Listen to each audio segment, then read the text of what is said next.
Hi everyone. Today we're going to talk about earthquakes. We're going to figure out what causes them, where they occur, and how we classify them.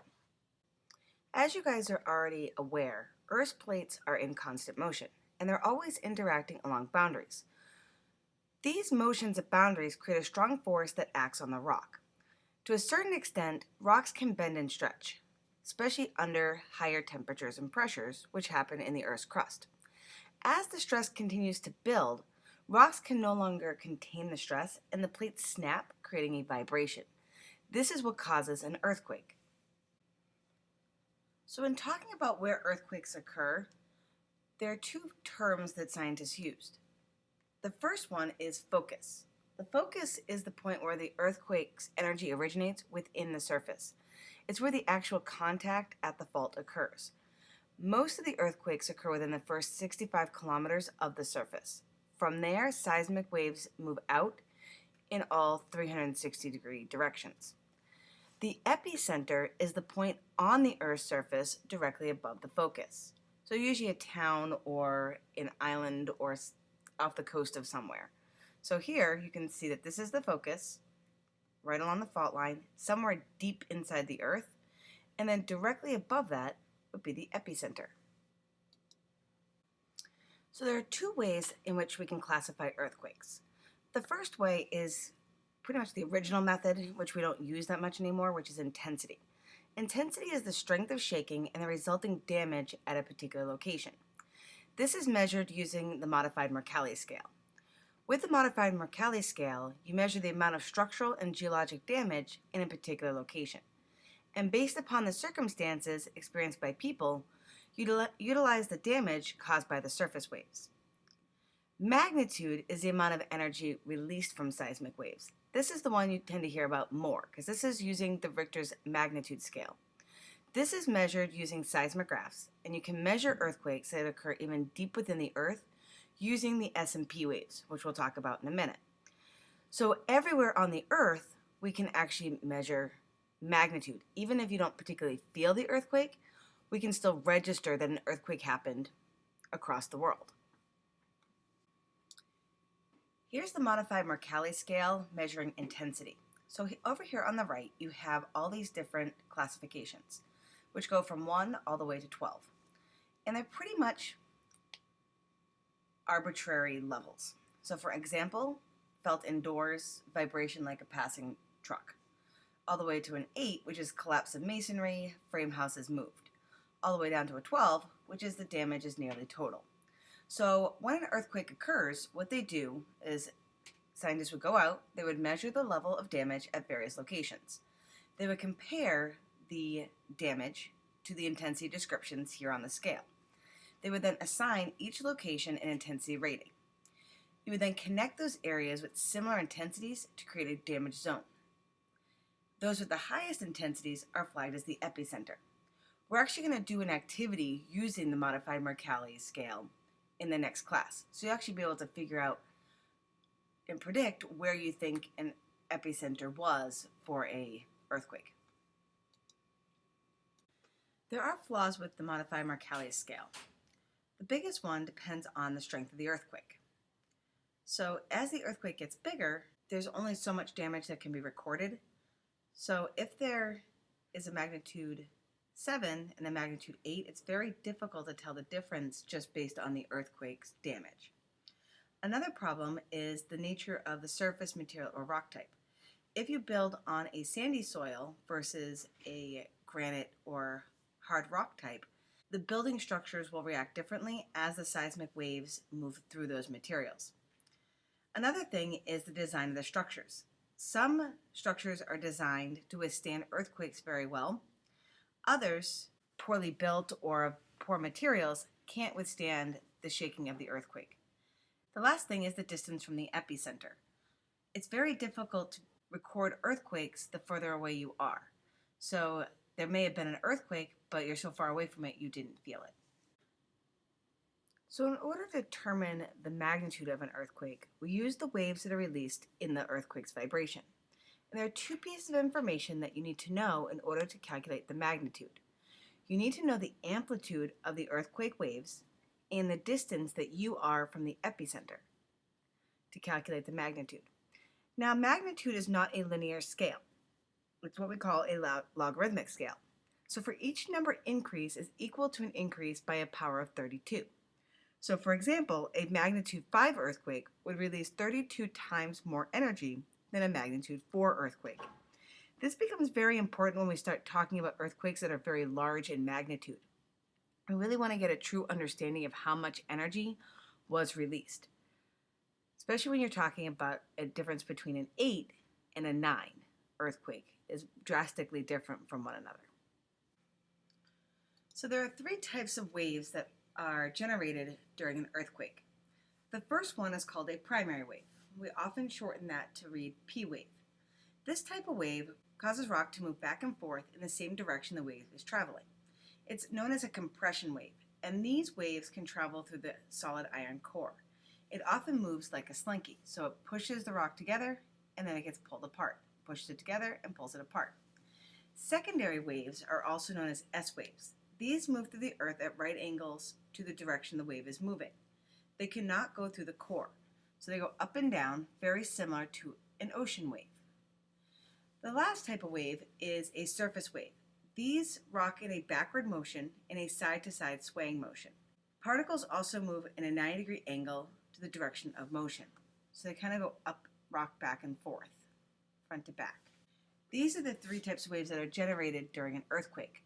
We're going to mostly focus now on primary and secondary waves when we calculate the magnitude of an earthquake. So here we're looking at one station's earthquake data. And with the earthquake data, we can determine the difference between the arrival of the primary wave and secondary wave to figure out how far you are from the epicenter. So in order to read this data, we look at the horizontal axis, which is right here. This is time.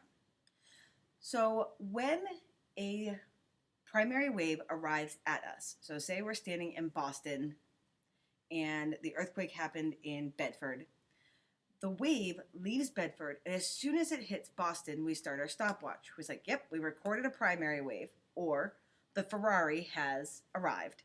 And now we start our stopwatch and track how long it takes for the secondary wave to arrive.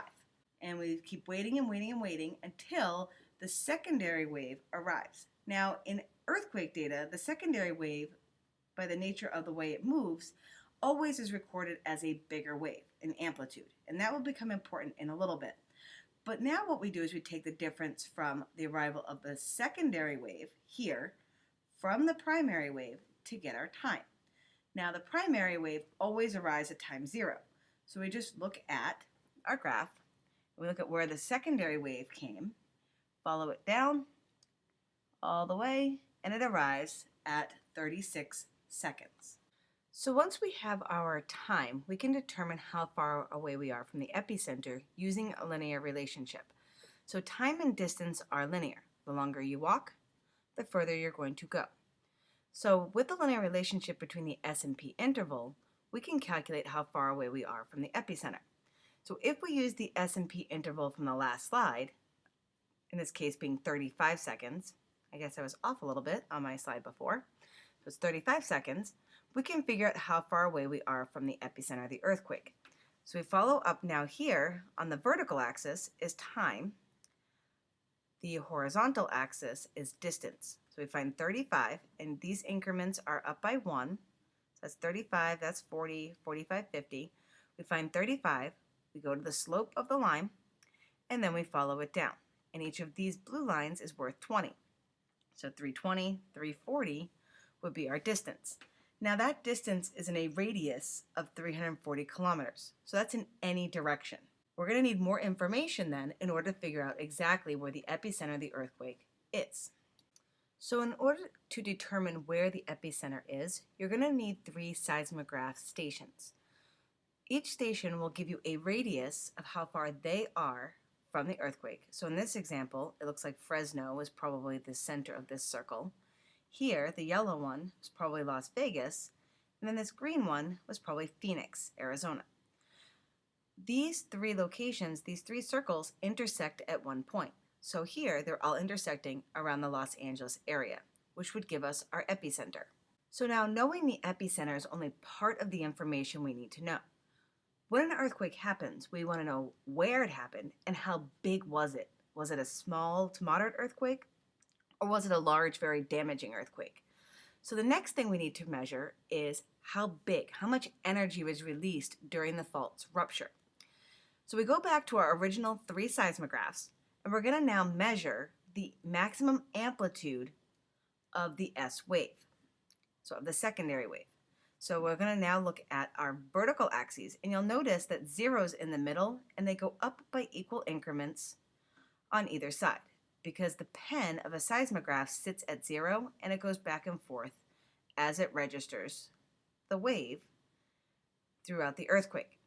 So we're always going to measure the top just for consistency's sake. Sometimes it's off a little bit with the bottom, so for consistency's sake, you're always going to measure the top maximum amplitude. Maximum amplitude means you're going to measure the biggest wave you can find in this secondary wave area. So we look here, this is 0, we go all the way up, and then we follow that line across, and each of these blue lines is worth 10, so this is 190 millimeters for this earthquake. Now that means nothing, but we do need that information to calculate magnitude. So we record that, and then we're going to go to a magnitude graph in our next slide. So now our last piece that we need to figure out is calculating the magnitude. Using the seismographs from before, our distance charts, we can now calculate magnitude. So what you do is you figure out what each distance is from your earthquake using this scale. Then you correlate it to the amplitude of that earthquake from that seismograph. Once you have those 2 points, you draw a straight line across, and it crosses this magnitude scale. So you do that for each of your 3 stations. So for instance, this one looks to be 320 kilometers and about a little under 400 amplitude for millimeters. The green one is about 600 kilometers away and about 50 amplitude.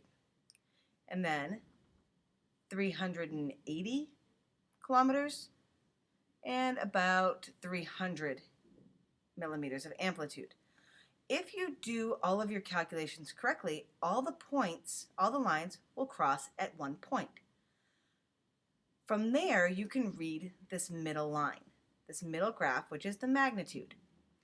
So if we read this, it goes up by 0.1, so there's 6.5, 6.6, 6.7 will be the magnitude of this earthquake. So now, from here, we now know the epicenter was Los Angeles, and the magnitude of the earthquake is about 6.7. We are going to do a couple of examples of these in class tomorrow. So now make sure that you guys have your completed notes, and you're going to practice using the whisk on reading seismographs and calculating distance. And I look forward to seeing you guys tomorrow.